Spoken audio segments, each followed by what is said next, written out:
ಬೇಸಿಗೆ ಮುನ್ನವೇ ಬಾಗಲಕೋಟೆ ಅನ್ನದಾತರಿಗೆ ಆತಂಕ ಶುರುವಾಗಿದೆ. ಕಾರಣ ಹಿಪ್ಪರಗಿ ಬ್ಯಾರೇಜ್ನ 22ನೇ ಗೇಟ್ ಮುರಿದು ನೀರು ಪೋಲಾಗ್ತಾ ಇದೆ. ಮುರಿದು ಹೋಗಿರುವಂತ ಗೇಟ್ ಸ್ಟೋರೇಜ್ ನೀರು ಖಾಲಿ ಆಗ್ತಾ ಇದೆ. 2 ದಿನದಲ್ಲಿ ಬರೋಬ್ಬರಿ 0.9 ಟಿಎಂಸಿ ನೀರು ಪೋಲಾಗಿದೆ. ಹಿಪ್ಪರಗಿ ಬ್ಯಾರೇಜ್ನಲ್ಲಿ ಸದ್ಯ 5.01 ಟಿಎಂಸಿ ನೀರನ್ನ ಸಂಗ್ರಹ ಮಾಡಲಾಗಿದೆ. ಇನ್ನು ಗೇಟ್ ಅಳವಡಿಕೆಗೆ ಜಿಲ್ಲಾಡಳಿತ ಕೂಡ ಹರಸಾಹಸ ಪಡ್ತಾ ಇದೆ.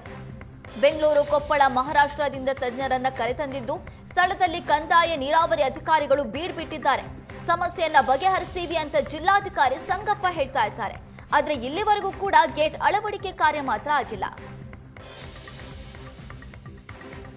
ಬಾಗಲಕೋಟೆ ಜಿಲ್ಲೆಯ ಜಮಖಂಡಿ ತಾಲೂಕಿನ ಹಿಪ್ಪರಿಗೆಯ ಬ್ಯಾರೇಜಲ್ಲಿ 22ನೇ ಕ್ರಸ್ಟ್ ಗೇಟ್ನಿಂದ ನೀರು ಹೊರಬರ್ತಾ ಇರುವಂಥದ್ದು. ಯಾಕಂದರೆ ಪ್ರಮುಖವಾಗಿ ಅಲ್ಲಿ ಗೇಟ್ ಏನಂತಂದರೆ ಕಳಚಿ ಬಿದ್ದ ಕಾರಣದಿಂದ ನಿರಂತರವಾಗಿ ನೀರು ಕೂಡ ಹೋಗ್ತಾ ಇರುವಂಥದ್ದು. ಇವುಗಳ ಮಧ್ಯೆ ಸ್ವತಃ ಏನಂತಂದರೆ ಬಾಗಲಕೋಟೆ ಜಿಲ್ಲಾಧಿಕಾರಿಗಳಿಗಿಂತ ಸಂಗಪ್ಪ ಅವರು ಭೇಟಿ ನೀಡುವುದರ ಮೂಲಕ ಅಲ್ಲಿ ಕ್ರಮಗಳನ್ನು ಕೂಡ ಈಗಾಗಲೇ ಕೈಗೊಂಡಿರುವಂಥದ್ದು ಮತ್ತು ಏನೆಲ್ಲ ಕ್ರಮಗಳನ್ನು ಕೈಗೊಂಡಿದ್ದಾರೆ ಅನ್ನೋಂಥದ್ದು ಸ್ವತಃ ಅವರಿಂದಲೇ ಕೇಳೋಣ. ಸರ್, ಇವತ್ತಿನ ದಿವಸ ಮುಖ್ಯವಾಗಿ ಅಲ್ಲಿ ಏನೇನು ಸಮಸ್ಯೆ ಆಗಿತ್ತು ಅನ್ನೋದು.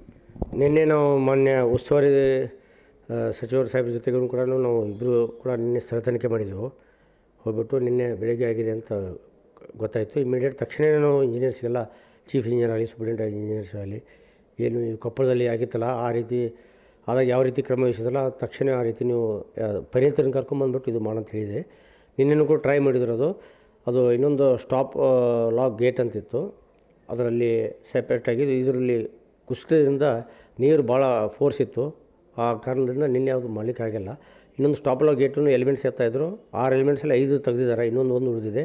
ಇನ್ನೊಂದು 2-3 ಗಂಟೆಯಲ್ಲಿ ಅವರು ತೆಗೆದುಬಿಟ್ಟು ಅದನ್ನು ಹಾಕಲಿಕ್ಕೆ ಇದು ಮಾಡ್ತಂತ ಹೇಳಿ. ಸರಿ, ಈ ದುರಸ್ತಿ ಕಾರ್ಯಕ್ಕೆ ಎಲ್ಲಿಂದ ಟೀಮ್ ಬಂದಿರ್ತದೆ? ನುರಿತ ತಜ್ಞರು. ಇವಾಗ ನಾವು ಚೀಫ್ ಇಂಜಿನಿಯರ್ ಆಲ್ಮಟ್ಟಿ ಅವರು ಕೂಡ ಅವರಿಗೆ ಮಾರ್ಗದರ್ಶನ ಮಾಡ್ತಾರೆ. ಅಲ್ಲಿಂದ ಕೂಡ ಕಳಿಸಿದ್ದಾರೆ. ಏನು ಕೊಪ್ಪಳದಲ್ಲಿ ಇತ್ತಲ್ಲ ಅವರು ಕೂಡ ಅಲ್ಲಿಂದ ಕಳಿಸಿದ್ದಾರೆ. ಬೆಂಗಳೂರು ಮತ್ತು ಮಹಾರಾಷ್ಟ್ರದಿಂದ ಕೂಡ ಕರೆಸಿಬಿಟ್ಟು ಮಾಡಿದ್ದಾರೆ.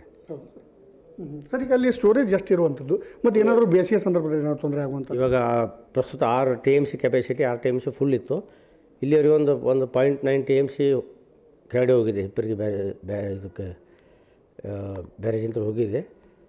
ಈಗ ಅದಕ್ಕೆ ಬೇಗನೆ ನಾವು ತುರ್ತಾಗಿ ಕ್ರಮ ವಹಿಸ್ರಪ್ಪ ಅಂತ ಹೇಳಿದೆ. ಯಾಕಂದ್ರೆ ಬೇಸಿಗೆ ಕಾಲ ಬರ್ತೈತಿ. ರೈತರ ಬೆಳೆಗಾಗಲು ಕುಡಿ ನೀರಿನ ದೃಷ್ಟಿಯಿಂದ ನೀರಿನ ಭಾಗದಲ್ಲಿ ಕೂಡಲೇ ಇದು ಮಾಡೋಂಥ ಈಗಾಗಲೇ ಮಾನ್ಯ ಸಚಿವರು ಕೂಡ ನಿರ್ದೇಶನ ಕೊಟ್ಟಿದ್ದಾರೆ. ನಾವು ಕೂಡ ಹೇಳಿದೆವು, ಪ್ರಗತಿಯಲ್ಲಿದ್ದಾರೆ. ಸರ್, ಈಗಿನ ಪ್ರಮಾಣವನ್ನು ನೋಡಿದರೆ ಬೇಸಿಗೆಯಲ್ಲಿ ಏನಾದರೂ ಸ್ವಲ್ಪ ಆತಂಕ ಆಗ್ಬೋದು ಏನಂತ, ಯಾಕಂದರೆ ರೈತರು ಕೂಡ ಆತಂಕ ವ್ಯಕ್ತಪಡಿಸ್ತಾರೆ. ಅದು ಕೆಪಾಸಿಟಿ 6 TMC ಇತ್ತು. ಇವಾಗ 1 TMC ಆದರೆ ಸ್ವಲ್ಪ ಮ್ಯಾನೇಜ್ ಮಾಡುವಂತಿದೆ. ವಾಟರ್ ಮ್ಯಾನೇಜ್ಮೆಂಟ್ ವೈಜ್ಞಾನಿಕವಾಗಿ ಮಾಡಬೇಕಾಗತ್ತೆ ನಾವು. ಸರ್, ಈಗ ಒಟ್ಟಾರೆಗೆ ಈಗಿನ ಒಂದು ದುರಸ್ತಿ ಕಾರ್ಯವನ್ನು ನೋಡಿದರೆ ಯಾವಾಗ ಮುಗಿಬೋದು ಅಂತ ಏನಂತ? ಅವು ನಮ್ಮ ಇಂಜಿನಿಯರ್ಸ್ ಹೇಳೋ ಪ್ರಕಾರ ಇನ್ನೊಂದು 3 ಅವರ್ಸಲ್ಲಿ ಅದು ಲಿಫ್ಟ್ ಆದ ನಂತರ ಮಾಡ್ಲಿಕ್ಕೆ ಸರಳಾಗತ್ತಂತ. ಡೈವರ್ಸು ಕರೆಸಿದಾರೆ ಕೆಳಗಡೆ ಹೋಗಿ ಇದು ಮಾಡಲಿಕ್ಕೆ. ನೀರು ಭಾಳ ಫೋರ್ಸ್ ಇರೋದ್ರಿಂದ ಸಡನ್ನಾಗಿ ಗೇಟ್ ಕೊಡಿಸೋದು ಸ್ವಲ್ಪ ಕಷ್ಟ ಸಾಧ್ಯ ಅಂತ ಅವ್ರು ಹೇಳಿದ್ದಾರೆ. ಈಗ ಪ್ರಗತಿಯಲ್ಲಿದೆ, ಮಾಡ್ತಾಯಿದ್ದಾರೆ.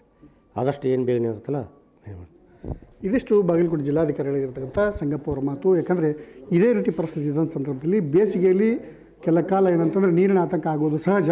ಅದನ್ನು ನಿಭಾಯಿಸುವಂಥ ಕೆಲಸವನ್ನು ಕೂಡ ಮಾಡ್ತೇವೆ ಅನ್ನೋಂಥ ಮಾತನ್ನು ಅವ್ರು ವ್ಯಕ್ತಪಡಿಸೋದ್ರ ಜೊತೆಗೆ ಏನಂತಾರೆ ಆದಷ್ಟು ಬೇಗ ಅದನ್ನು ದುರಸ್ತಿ ಕಾರ್ಯವನ್ನು ಮಾಡ್ತೇವೆ ಅನ್ನೋಂಥ ಮಾತನ್ನು ಅವ್ರು ವ್ಯಕ್ತಪಡಿಸಿರುವಂಥದ್ದು.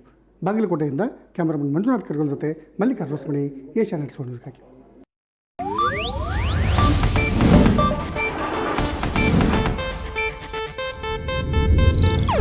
ಇದು ಏಷ್ಯಾನೆಟ್ ನ್ಯೂಸ್ ನೆಟ್ವರ್ಕ್ ಪ್ರಸ್ತುತಿ.